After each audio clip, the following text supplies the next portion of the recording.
आजची आणखी एक महत्त्वाची बातमी ती म्हणजे E20च्या मुद्द्यावरनं दिल्लीचे माजी मुख्यमंत्री अरविंद केजरीवाल आक्रमक झालेत आणि E20वरनं केजरीवाल आज जनतेच्या तक्रारींचं पत्र पंतप्रधान मोदींना देणार आहेत। पंतप्रधान मोदींच्या निवासस्थानापर्यंत मोर्चा काढला जाणार आहे।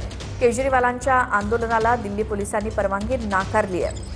E20मुळे वाहनांचं मोठं नुकसान होत असल्याचा दावा केजरीवालांनी केला आहे।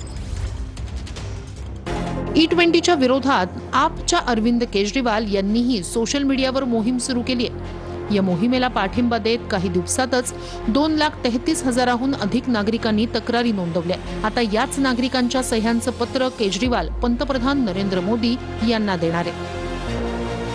केजरीवालांनी पंतप्रधान नरेंद्र मोदी अमेरिकेचे अध्यक्ष डोनाल्ड ट्रम्प यांच्या दबावात आल्याचा आरोप केलाय। भारत अमेरिकेचा व्यापार करार झालाय, ज्यात 5 वर्षात $20 बिलियन इथेनॉल भारत खरेदी करेल असा दावा केजरीवालांचा आहे। $20 बिलियन म्हणजेच 1,90,000 कोटी रुपये।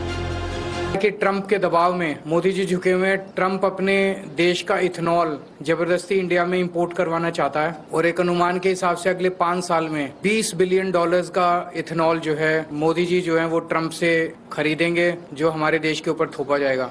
हमने कुछ दिन पहले एक पिटीशन प्रधानमंत्री के नाम ऑनलाइन साइन करवाई थी, तो लगभग 2,33,238 लोगों ने ये पिटीशन साइन की है। प्रधानमंत्री जी को ये पिटीशन सौंपने के लिए मैं 100 लोगों के साथ प्रधानमंत्री जी के घर की तरफ, और ये पिटीशंस हम चाहते हैं कि पर्सनली उनको हैंडओवर करके आएं।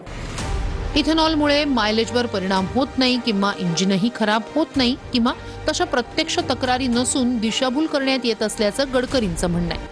पेट्रोलमध्ये 20% इथेनॉल मिक्स केल्यामुळे गाड्यांचं नुकसान होत आहे अशी नागरिकांची ओरड आहे, पण गडकरींच्या मते तसं होत नाहीये। मात्र नागपूर किंवा महाराष्ट्रच नाही तर देशभरात E20च्या विरोधात आवाज उठवला जातोय।